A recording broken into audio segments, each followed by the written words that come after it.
الرحمن الرحیم۔ رسول اللہ صلی اللہ علیہ وسلم نے فرمایا، جس شخص نے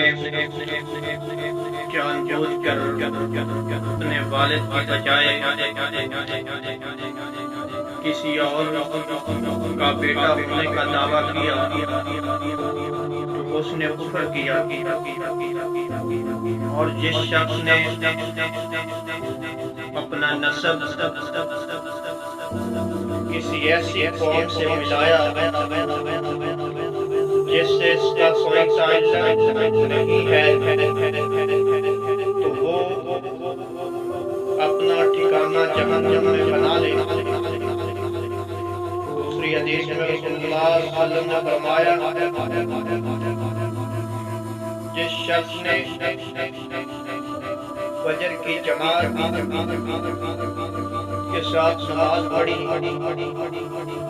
پھر بیٹھا رہا، اللہ کا ذکر کرتا رہا یہاں تک کہ سورج نکل آیا، اور سورج نکلنے کے بعد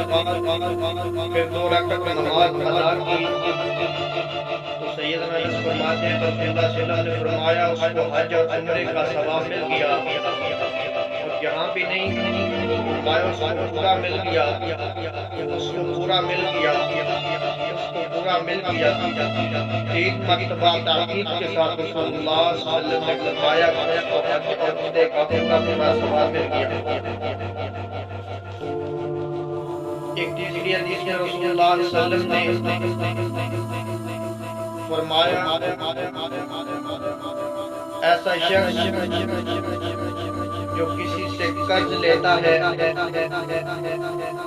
کسی بھی صورت میں کوئی بھی قرض لیتا ہے اور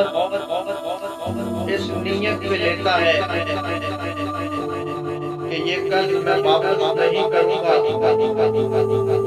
واپس نہیں دوں گا، واپس نہ دینے کی سوچ سے لیتا ہے تو رسول اللہ صلی اللہ علیہ وسلم نے فرمایا ایسا بندہ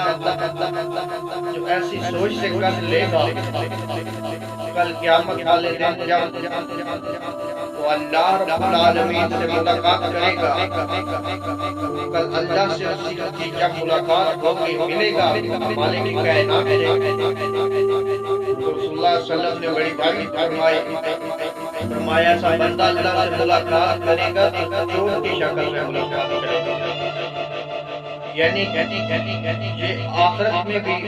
قیامت والے دن